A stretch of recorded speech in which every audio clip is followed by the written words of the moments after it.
back, baby. Try another one. Duse in the door. BT. Jump on it, jump on it, jump on it. Jump on it, jump on it. Jump on it, jump on it. Ride it like Jockey. The hell smoking that loud, lace the yak with mine. Make your mama proud, popping it like shot. Turn up, it's a gangster party. BT ain't never popped a Molly, but if I ever catch Mac, I'ma pop a Holly. I don't even rob a cop the Harley. Blowing so much green, I shame Marley. Yeah, I push the line to its full limit. Hit the hole like 22, boy, I'm a young Emmett. Nothing go like snow, now that's a cold image. Still whistling, sending, knocking them white women. Only reason I do it to avenge Emmett. To the day they go before they box me out. Knowing me, it don't matter, I simply change my route. On my hobby. Where's. Welcome to the Damu Kiwe Conversations, home of the West Coast. The voice of the culture. It's Duse Sims, the dog. Free Big U in the chat. Free Big U in the chat. So we're gonna get right into it. It's a whole bunch. That's a whole bunch we gotta get into. You know what I'm saying? Fruit of the poisonous tree.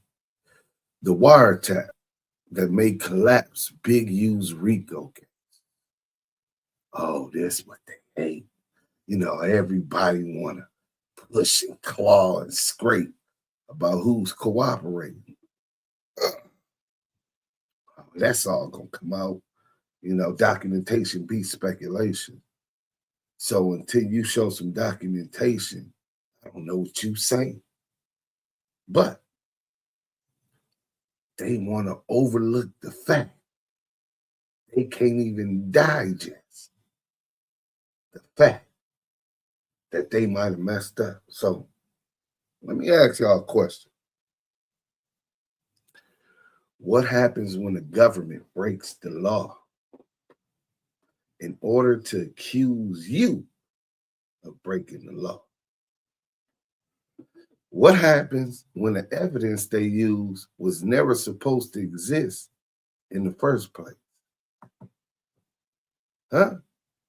Let me see. What happens when the evidence they use was never supposed to exist in the first place? Tonight, we're exposing a federal wiretap operation that may collapse under its own weight. Not because of sympathy, not because of excuses, but because the Constitution still matters. This is the story of a case built on wiretaps, built on other wiretaps, built on affidavits, now accused of fabrication, misrepresentation, and outright constitutional violations. Oh, we popping that code. Hit that like button if you're just coming in. This is the Wiretap House of Cards. So, I'm gonna read this and then we're gonna get into the documents. You know what I'm saying? I'm gonna read the documents so that we document history, because this is history, whether or not y'all realize it. So,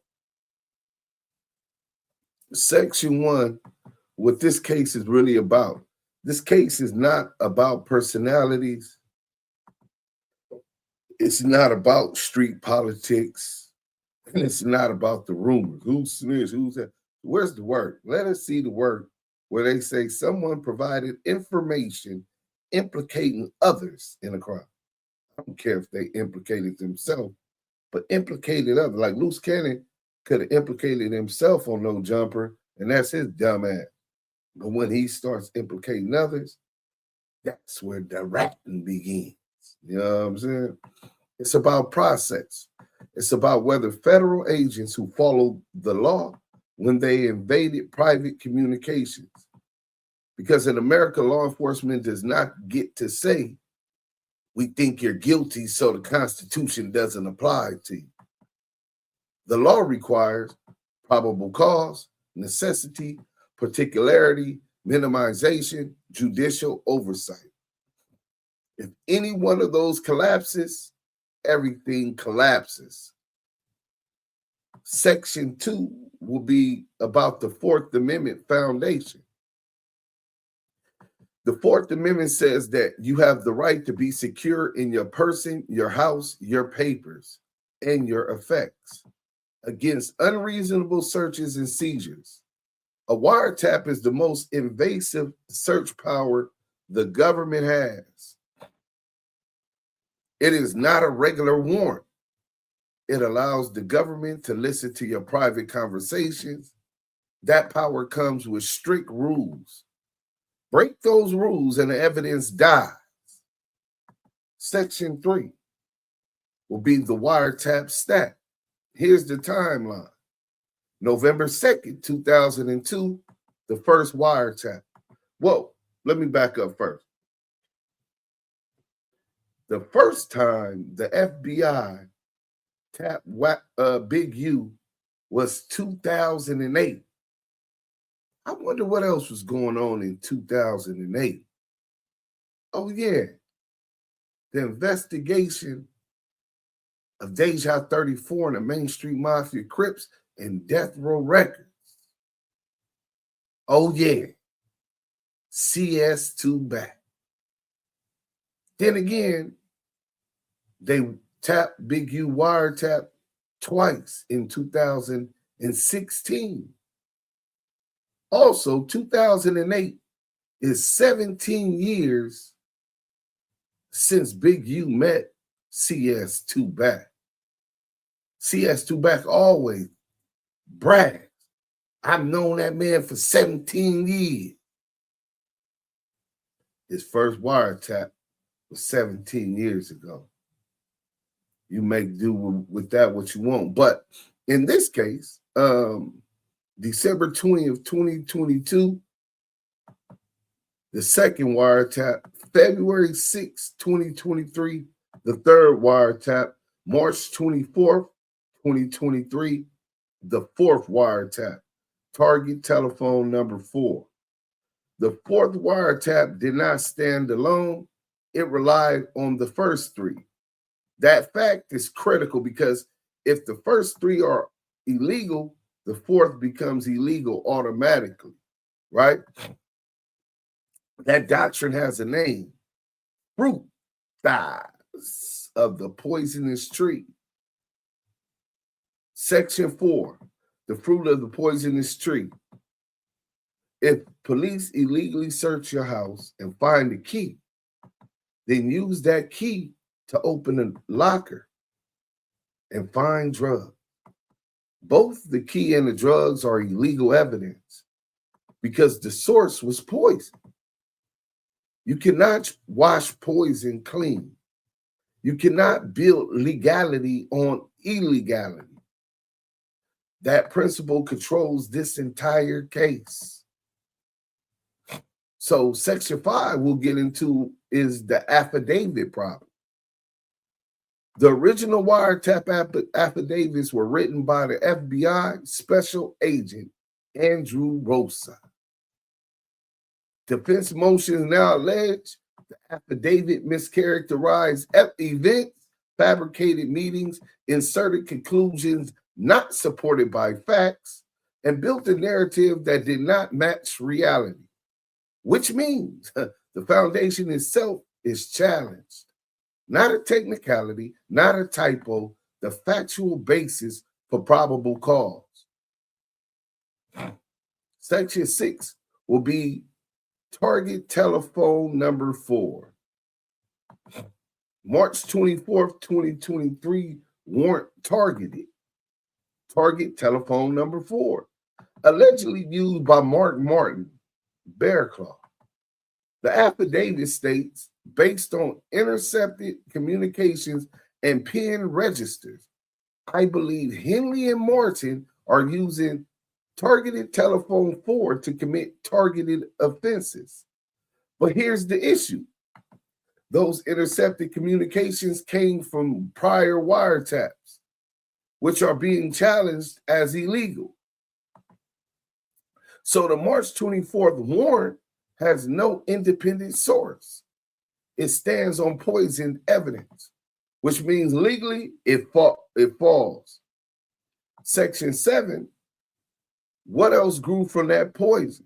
After TT4 wiretap, March 30th, 2023, search warrant for the shop. June 6, 2023, bugging warrant for oral communications inside the shop. Both rely on the TT4 wiretap, which relies on prior wiretaps. Domino. You hit one domino, every domino lined up with it begins to fall. And that's what we're watching possibly happen with the RICO case. If the first falls, everything after it falls. Section 8, what is the shop? The shop is described as a private car club space used to store and restore classic cars, not a public business, not open to customers, informally called under the hood muscle car. Private location, private purpose, private expectation of privacy, and even the agents admitted. Henley wanted to avoid phone conversation and meet inside the shop because he believed it was private. That admission helps the defense because it confirms expectation of privacy. Section 9, only 2 dates. Here is the shocking part. The entire probable cause for the shot comes from only 2 days, February 14th, 2023, February 15th, 2023. That's it. 2 days, months before the search warrant. No pattern, no continuing series, no ongoing criminal meetings documented. Just 2 dates. Section 10, staleness. Probable cause must be current, not ancient. Courts consistently rule old information without fresh corroboration is stale. In this case, search warrants issued May 30th and June 6th, more than 3 months after February events. During those 3 months, phones were wiretapped, poll cameras were running, yet no illicit calls from Henley or Martin, or Henley and Martin. No new meetings tied to crime. No new evidence, meaning probable cause expired. Section 11, internal contradiction. Agents claim subjects avoid talking on phone, then also claim subjects openly discuss crimes on the phone. Both cannot be true at the same time.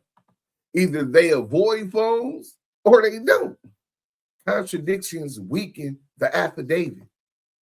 Weak affidavits cannot support warrants. Section 12, what suppression really means. Suppression does not mean case dismissed automatically.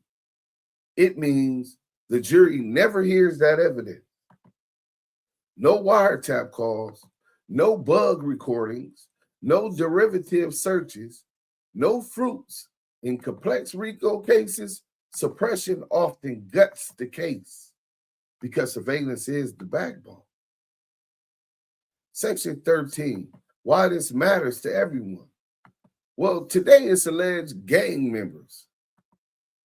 Tomorrow it could be activists, journalists, whistleblowers, you. Once courts allow illegal surveillance to justify more surveillance, there is no limit. The Constitution becomes optional. That's not America. Section 14 is about the big question. Did federal agents follow the law? Or did they reverse engineer probable cause to fit a narrative? That question will now be answered in the open court, not on social media, not in rumors, in sworn testimony under oath. Section 15, the final monologue.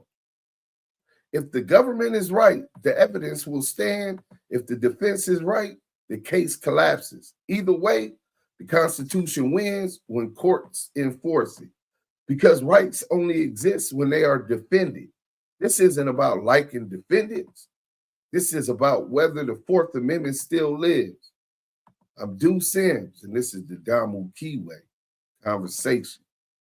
We're going to keep telling the truth, even when it makes people uncomfortable. We finna go ahead and get into this paperwork now, man. Bang that like button. You know what I'm saying? We bring y'all the content. The least y'all can do is bang that like button. You know what I'm saying? You know what I'm saying? So, boom. We start here. Let's go ahead and bring this up. Bam. So,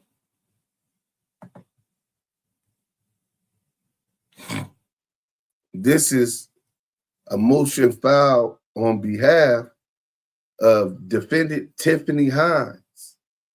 Notice of motion and motion joining the motion to suppress wiretap, basically, that was filed by co-defendant Mark Martin. So they're all jumping in on claiming the illegal wiretaps and false and misleading information was submitted in an affidavit, which resulted in an illegal warrant. So, introduction comes now Tiffany S. Hines, who seeks a court order suppressing wiretap evidence based on his notice of motion brought by Kenneth Reed, her counsel of record. Ms. Hines challenges the legality of intercepted communication under 18 U.S.C. subsection 2518, arguing.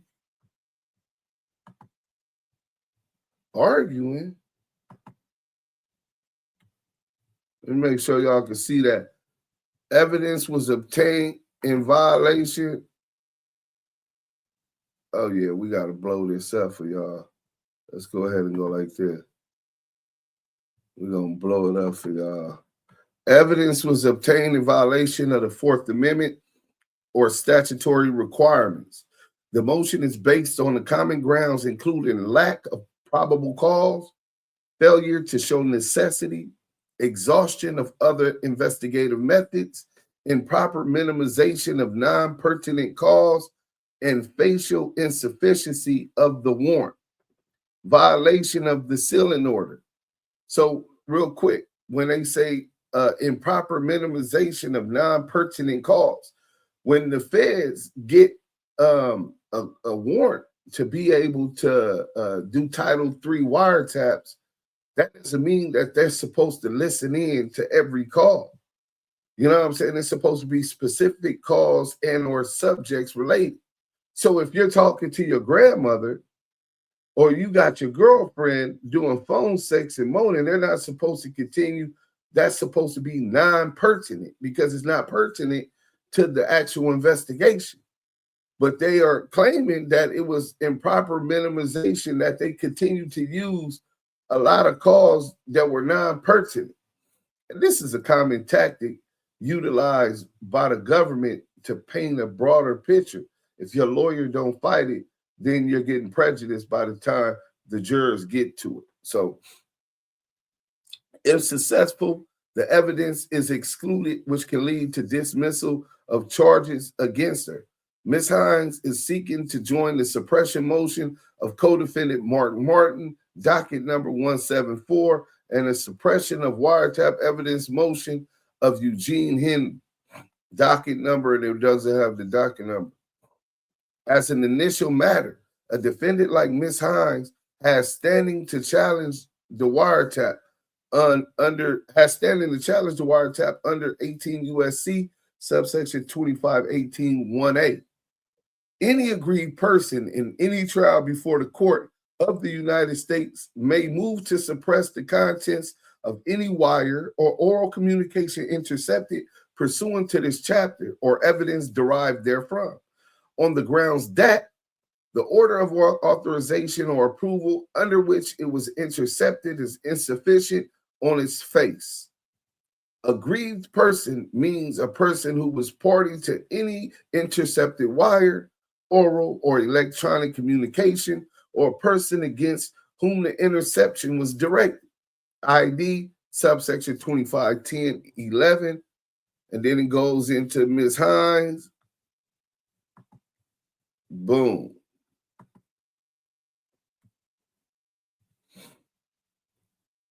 Ms. Hines is a party. Okay, so yeah, y'all can see it.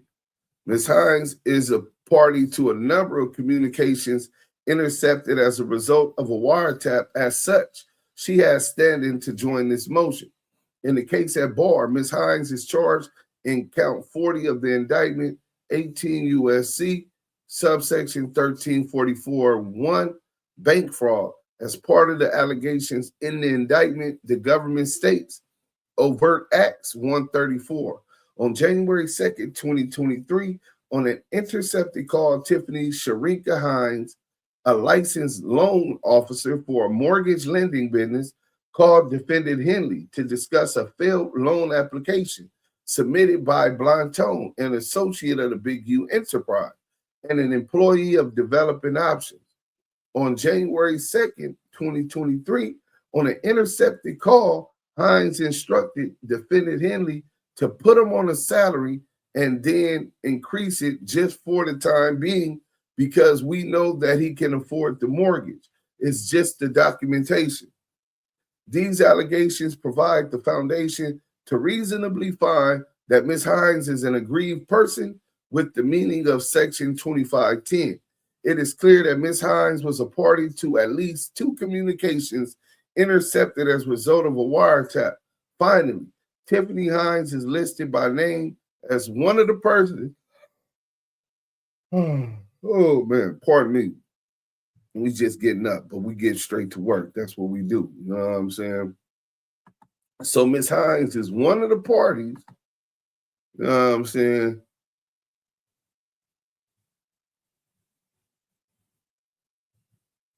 Hold on, that's the wrong page. Boom. Hit that like button. We up in here cooking. She was one of the person in the court's March 24th, 23 court order concerning wiretap phones 1 through 4. Motion to suppress. As a general rule, the Fourth Amendment protects the right of people to be secure in their persons, houses, papers, and effects against unreasonable searches and seizures. Under the U.S. Constitution, Amendment number 4, in order to invoke the protections of the Fourth Amendment, an individual must have a justifiable and reasonable or legitimate expectation of privacy that has been invaded by government actions. Smith versus Maryland, 442, United States Supreme Court, 735. Under 18 U.S.C. subsection 2518, a wiretap application must include a full and complete statement as to whether or not other investigative procedures have been tried and failed, or why they reasonably appear to be unlikely to succeed if tried or to be too dangerous. 18 U.S.C. subsection 2518 1C. A wiretap is properly issued only where normal investigative procedures have been tried and have failed or reasonably, or reasonably, you know what I'm saying,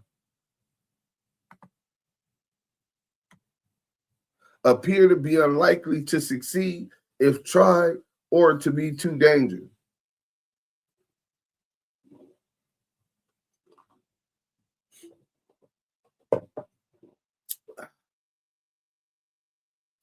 U.S.C. 2518 3C.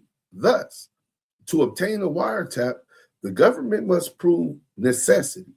United States versus Black Mall. Then they cite the case, and that's a Ninth Circuit case. Ninth Circuit is the Central District of California.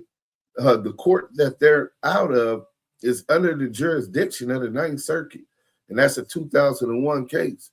Should it still hold precedent and the judge find that that they failed to prove necessity?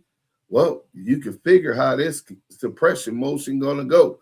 Federal wiretaps are governed by Title III of the Omnibus Crime Control and Safe Street Act of 1968 as amended, 18 U.S.C. subsection 2510 through 2522. The recording and sealing requirements can also be challengeable based in the requirements set forth in subsection 2518(8)(a), the operative portions of which require as a precondition to admissibility: 1, that the government record intercepted communications where possible; 2, that the government present such recordings to the district court to be sealed immediately upon the expiration of the order authorizing the surveillance or extensions thereof; and 3, in the absence of compliance with either of these requirements, that the government offer a satisfactory explanation. The test therefore entails a two-step analysis. First is a determination of whether the government has complied with its recordation and sealing requirements. So did they do what they were supposed to as required by as the requirements necessitate, right? Right? So have they complied with that? And then the question of determining whether it has offered a satisfactory explanation. Now, that's a hell of a broad statute. Satisfactory. Because that becomes subjective with what the judge believes is good enough as opposed to what is definite in the legal books. They always got legal room to do what the fuck they want to do for its failure to do so. Suppression is required if the government fails to satisfy both steps of the analysis. History tells us that when Congress enacted the wiretapping provisions of the Omnibus Crime Control and Safe Streets Act, 18 U.S.C. subsection 2510 through 2522, it intended to make doubly sure that the statutory authority for wiretaps be used with restraint and only where the circumstances warrant the surreptitious interception of wire and oral communications. United States versus Gallardo. Narrow construction of the wiretapping provisions furthers Congress's dual purpose for the act of: 1, protecting the privacy of wire and oral communications, and 2, delineating on a uniform basis the circumstances and conditions under which the interception of wire and oral communications may be authorized. See, that's the whole point. They need a uniform basis to make these type of rulings, and I believe that subjective term does the total opposite. You know what I'm saying? And then you have quoted representative number 90 through 1097 at 66, reprinted in 1968. Conclusion: for the foregoing reasons, defendant Tiffany Hines respectfully requests the court grant her joint motion to suppress all the fruits gained from TT1 2023 wiretap warrant and the fruits gained from its unlawfulness. Kenneth Reed. So the lawyer signed that, right? So let me break down where we at so far, right? So let's go ahead and break this down, right? So get this other stuff ready too. Man, bang that like button. If you're just getting in here, bang that like button, right? So on page 1 was the notice of motion. You know what I'm saying? So right here, the defense is formally asking the court to suppress three separate warrants. This is not a minor procedural filing. And this is full constitutional challenge. They're not arguing about a detail. They're arguing that the March 24th wiretap, the May 30th search warrant, and the June 6th bug warrant should all be thrown out. When a defense attorney files a motion like this, they're saying the government crossed the constitutional line. And if that's true, the evidence doesn't get trimmed, it disappears. Now, let's look at what exactly they're saying was wrong. On page 2, the introduction and affidavit author, this is where we see who wrote the affidavit, right? Affidavits are everything in a wiretap case. Judges don't investigate, they rely on agents. So if the affidavit is misleading, incomplete, exaggerated, or words fabricated, then the judge's approval was based on bad information. And if the foundation is faulty, the warrant collapses. This isn't about attacking a person. It's about whether the affidavit met the constitutional standards. Now, here's what they're trying to suppress. We went through page 3, which was the target telephone number 4, TT4, and the shot. They were specifically targeting target telephone number 4 and the shop location. Notice how precise this is. They're not just saying everything. They're saying this specific phone, this specific address. That matters because the Fourth Amendment protects specific places and specific effects. The government must show probable cause tied directly to those locations. If that tie is weak, everything downstream becomes vulnerable. But here's where it gets serious. Page 4. Prior wiretap stack. Look at this timeline. November, December, February. This is the stacking problem. The March 24th wiretap wasn't independent. It leaned on 3 earlier wiretaps. And if those earlier wiretaps are legally defective, then this one doesn't stand on its own. It becomes what courts call derivative evidence. And derivative evidence lives or dies with its source. And now we get to the heart of the accusation, mischaracterization and fabrication claims on page 5. The defense claims the affidavit mischaracterized and fabricated evidence, fabricated events. That's not small language. Mischaracterized means distorted. Fabricated means invented. If even one material fact in the affidavit is knowingly false or recklessly misleading, the warrant can be invalidated. That's called a Frank's violation. And if proven, that doesn't weaken the case, it detonates it. So the Frank's hearing, Big U lawyers filed for Frank's hearing. This is when everybody heard the suppression motion. I kept telling everybody, y'all worried about just the suppression motion. The fact that they are already requesting a Frank's hearing is even bigger. The Frank's hearing is where they're going to go through all of this stuff and listen, motion for the suppression motion hearing in court, arguing legal and facts of the case, as well as law. And then the judge is going to make a ruling. That ruling could be a suppression of the actual evidence, fruits of a poisonous tree, because of fruits of a poisonous tree. It could be a motion to dismiss the entire indictment, especially if they found that the agents intentionally invented evidence. That's a major allegation. The FBI did the most. They wanted them bad.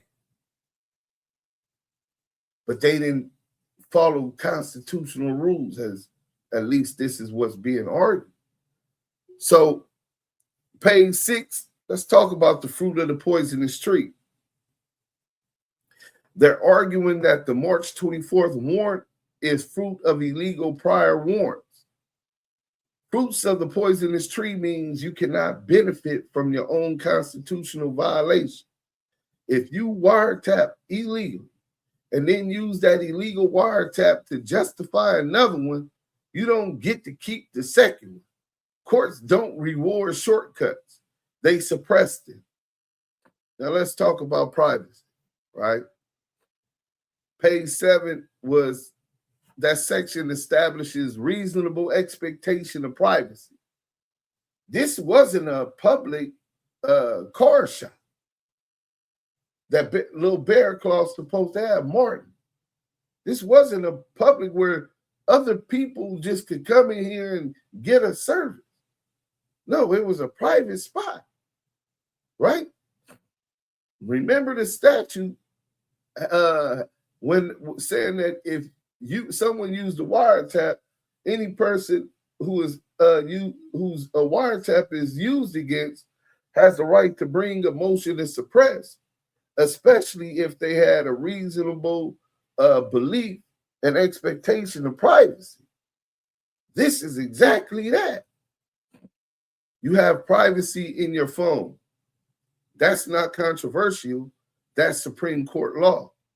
And you have privacy in a private space, not open to the public.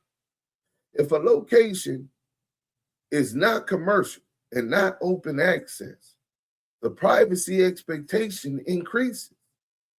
And once privacy is established, the government must justify intrusion with probable cause, not suspicion, not inference, probable cause. And that's the standard. So what exactly is the shop? The shop is described as a private or car club space. This matters more than people realize.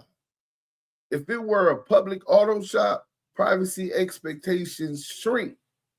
But if it's a private car club shared by friends, not open to the public, no business license, no commercial access, the legal thresholds rises. And that means surveillance there requires strong justification. And we'll get back to breaking the rest down after we continue to read some more of this work, right? Under seal pursuant to 18 U.S.C. 2518.8, in the matter of the application of the United States of America for an order authorizing the interception of wire communications, 2, the installation and use of a PIN register and a trap and trace device, and 3, the release of subscriber information. So this was filed under seal. This was March 24th, 2023. Right? Application under oath has been made before this court by Kevin J. Butler, Assistant United States Attorney for the Central District of California, an investigative or law enforcement officer as defined in 18 U.S.C.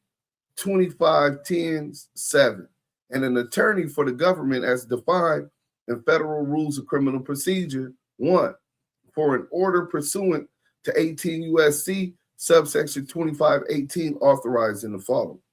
A, the renewed interception of wire communications for the phone number of cellular telephone issued by AT&T with an international mobile subscriber identity, IMSI number, and then it has the number, subscribe to unique music at 512, and then it has that address, California, Santa Monica, California, and believed to be used by Eugene Henley. Target telephone 1, including any contemporaneously received or retrieved voicemail messages, and B, any background conversations intercepted in the vicinity of, occurring to, and from target telephone 1. B, the renewed interception of wire communications for a cellular telephone issued by T-Mobile with IMSI number subscribed to an unknown subscriber with an unknown subscriber address and believed to be used by Sylvester Robinson.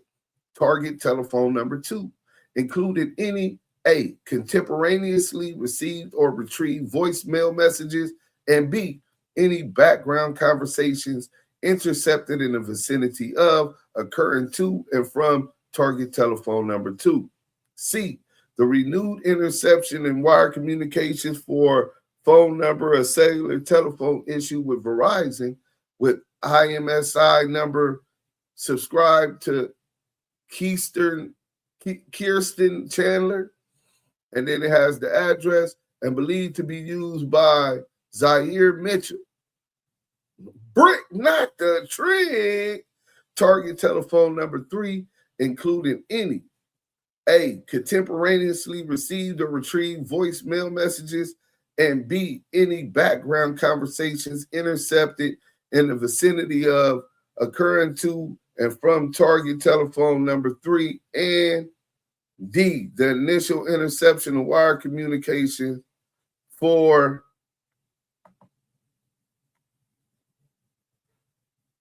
A, contemporaneously received or retrieved voicemail messages, and B, any background conversations intercepted in the vicinity of, occurring to, and from target telephone 3, and the initial interceptions of wire communications for a cellular telephone issued by Sprint with IMSI number subscribed to Mark Martin.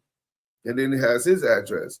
Target telephone number 4, collectively, the target telephones, including any A, contemporaneously received or retrieved voice call messages, and B, any background conversations intercepted in the vicinity of, occurring to, and from target telephone number 4. The court has reviewed the application and exhibits thereto, and following full consideration of the matter set forth therein, and in supporting documents finds as follows: the application or interception of wire communications has been made pursuant to the authorization by a specifically designated representative of the Attorney General of the United States, specifically in this case, Kevin Driscoll, Deputy Assistant Attorney General, Criminal Division, having been specifically designated by the Attorney General pursuant to order number, and then it's the order number dated March 12, 2021. The application therefore satisfies the dictates of 18 U.S.C. So they're granting it based on the order of March 12, 2021, right? So it's not standing on its own feet. Attached to the government's application for this order and incorporated into this order are copies of the Attorney General's order of special designation and the memorandum of authorization approving this application. 2, the application with incorporated affidavit alleges a full and complete statement of facts within the meaning of 18 U.S.C. subsection 2518B, which demonstrates that the Federal Bureau of Investigations is conducting an investigation into possible violations of offenses enumerated in 18 U.S.C. subsection 2516 to include the following: interference in commerce by threats or violence in violation of 18 U.S.C.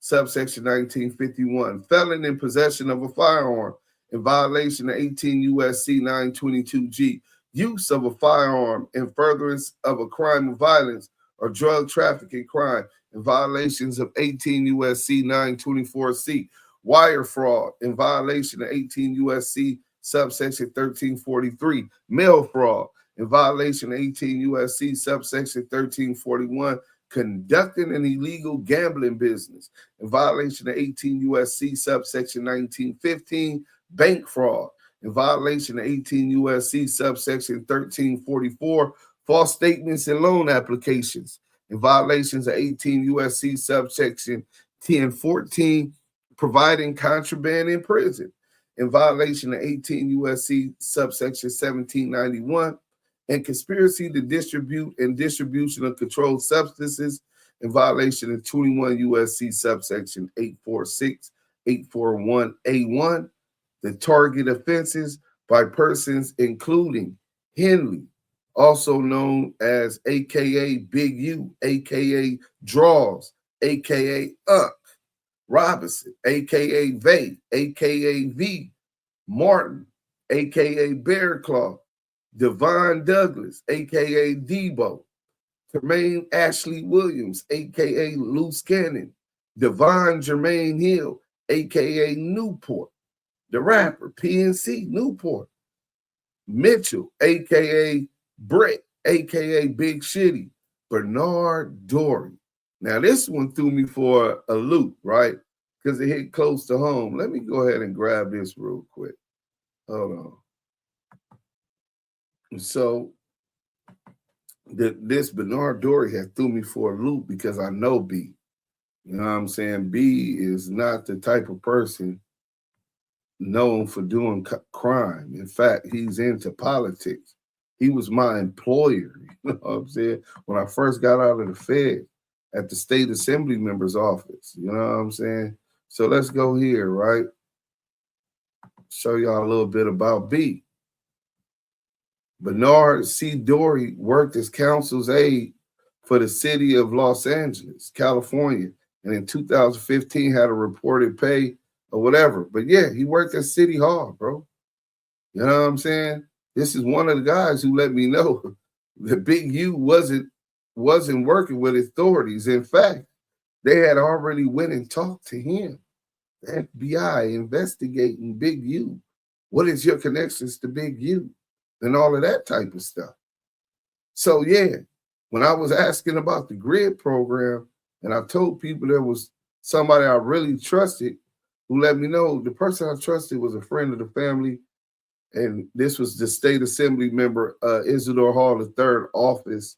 He was the senior field representative at California State Assembly until Isidore Hall was elected. He ran the campaign to get Isidore Hall elected to the Senate, you know what I'm saying? But that's where I worked at.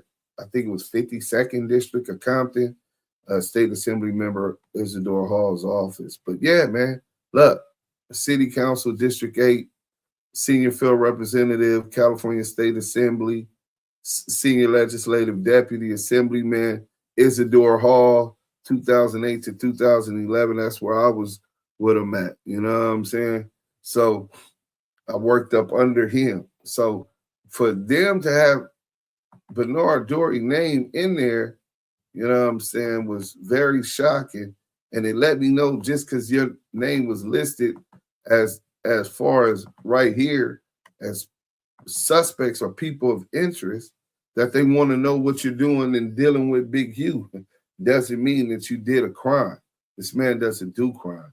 There goes another picture of him. This is the type of person he is. College graduate. I think he was in some fraternity or something. Good brother. You know what I'm saying? There goes his son. This is the type of brother that we're talking about. Family man. You know what I'm saying? Heavily active in the community and in his son's life, who are all into sports right now. You know what I'm saying? Great father, you know. And he does have a lot of political ties as high up as you want to look. But in any event, salute to my boy B, man. You know what I'm saying? But yeah, they have B name up in this mug, which threw me for a loop, because then it let me know that all of the names listed suspected of doing crimes or having nefarious ties to Big U doesn't mean that they were actually doing crimes. They were just throwing shit against the wall, hoping that it netted them some leverage to flip people. Only thing, Bernard is a civilian and is going to cooperate every step of the way. He doesn't know Big U from doing crime. That's not their relationship. You know what I'm saying? So, Frederick Blanton, Shamika Boykins, Fanulunu, aka Wage or Wedge, unidentified male 1, Stacy, Henley, Lonnie Love. These is all of the people whose phones were being tapped. You know what I'm saying? They had his wife phones tapped, B phone tapped. Tiffany Hines, unidentified male number 2, Vernon Grady Petaway, Sabrina Karen Joy Lopez, Christopher Campbell, Jamie is Rainey, Melvin Carter, Lamarck Sanders, aka Tiny Draws, TD, his phone been tapped, shilling. I talk to him every day. That nigga don't do no motherfucking crime. So he good. Giovanni Jones, I ain't talked to him this morning, though. I gotta call him. aka Floss, aka Lee Mack, John Daniels, unidentified male number 3, Fenulinu, aka Kent, Fenulinu, aka Bull, unidentified female 1, female Rambo, Citrice Oldham, and others yet unknown, the targeted communicators. There is probable cause to believe that the targeted communicators have committed, are committing, and will continue to commit the target offenses. Investigators will obtain wire communications of the targeted communicators concerning the target offenses through the interception over the target telephone, which the targeted communicators are using or about to use in connection with the commission of the target offenses. In particular, the communications to be intercepted will concern and will provide evidence pertaining to the goals of this investigation, including identifying and providing admissible evidence of the following: A, the target offenses; B, the knowledge and intent of the target communicators; C, they want to see who they wiretapping and see what they know and what their intentions are. C, the identities and roles of target communicators, aiders and abettors, and co-conspirators in the target offenses. D, acts taken in furtherance of the target offenses, including acts taken by co-conspirators of the target communicators involving extortion, robbery, and drug trafficking. E, the manner in which the target communicators are committing the target offenses, including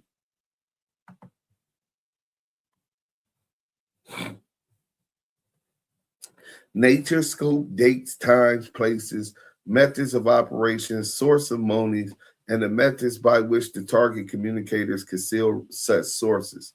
If the administration, control, management, and disposition of proceeds of the target offenses, including the manner which the proceeds are laundered, and identification of shell companies and financial institutions used by the target communicator.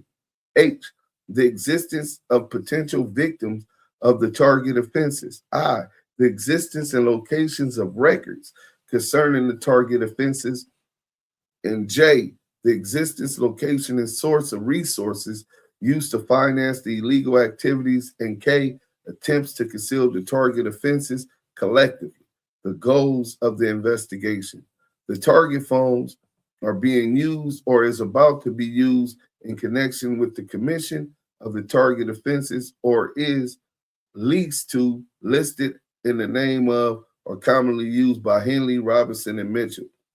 Because of the nature of the investigation, additional communications concerning the target offenses will occur after the first has been intercepted. Cell site information as well as GPS information likely to be received concerning the approximate location of the target telephones currently within or being monitored or investigated within the Central District of California, at times determined by investigators during the authorized period of interception and formation regarding the location of the target telephone during the 60 days preceding the date that the order is entered, will constitute evidence of violations of the target offenses being committed by the target communicators.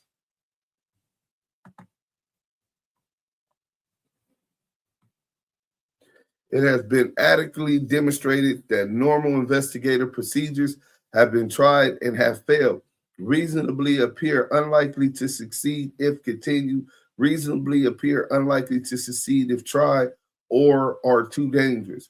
Pursuant to USC 3122 and 3123, it has been certified that the information likely to be obtained from the pen register defined in 18 USC 3127 3 and trap and trace device defined in 18 USC 3127 4 on target telephones is relevant to the ongoing criminal investigation being conducted by the FBI in connection with possible violations of the target offenses. Pursuant to 18 U.S.C. subsection 3122 and 3123, it has been certified that the information likely to be obtained from the pen register defined in 18 U.S.C. subsection 3127.3 and trap and trace device defined in 18 U.S.C. 3127.4 on target telephones is relevant to the ongoing criminal investigation being conducted by the FBI in connection with possible violations of target offenses. Pursuant to 18 U.S.C. subsection 2703D and 3123. Specific and articulable facts have been set forth to show that there are reasonable ground to believe that the information likely to be obtained from target telephone, including cell site information and other requested records or other information pertaining to a telephone customer, are relevant and material to the ongoing criminal investigation of the target communicators that is being conducted by the FBI. Wherefore, it is hereby ordered that interception and pen register, trap and trace, the FBI and all other law enforcement agencies investigating this matter and individuals operating under contract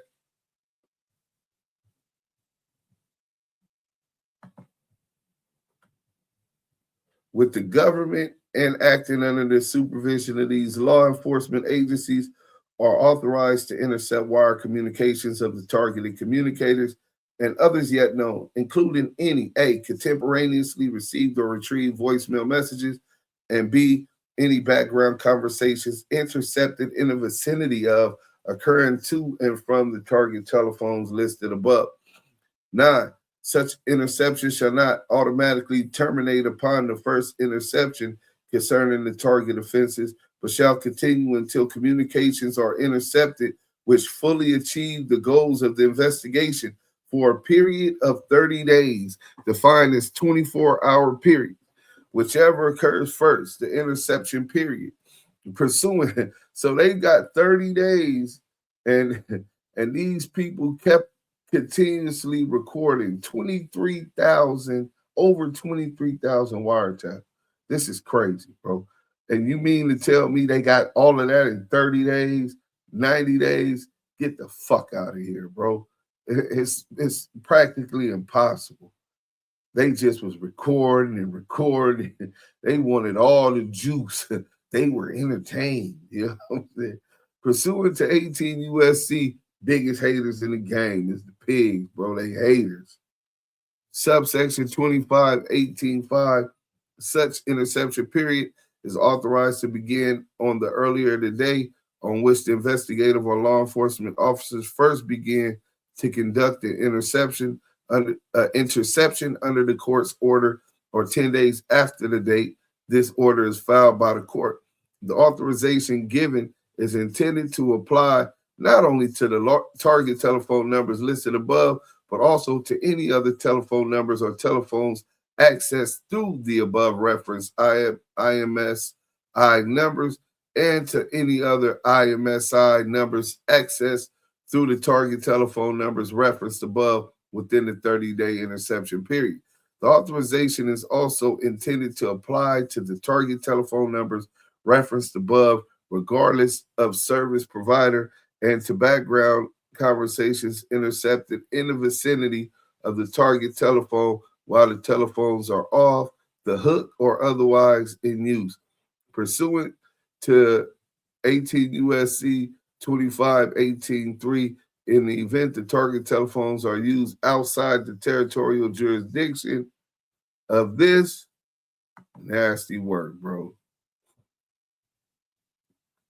This court interception may continue within the Central District of California, where interceptions will first be heard and minimized.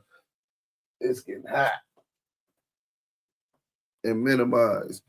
Pursuant to 18 U.S.C. subsection 3122 and 3123, agents of the FBI may install or cause to be installed and use a pen register anywhere in the United States to record or decode dialing, routing, addressing, or signaling information for the target telephone, and dialing, routing, addressing, or signaling information transmitted over the service providers defined below, network by a two-way radio feature transmitted from the target telephone, to record the date and time of such dialings or transmissions, and to record the length of time the telephone receiver in question is off the hook for incoming or outgoing calls.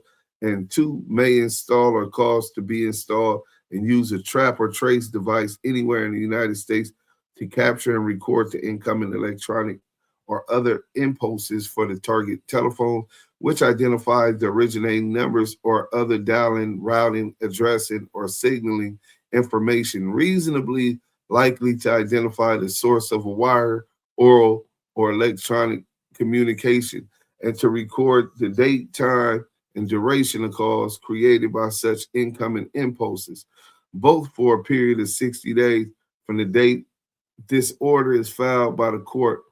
The tracing operations and use of the caller identification feature shall be without geographical limits.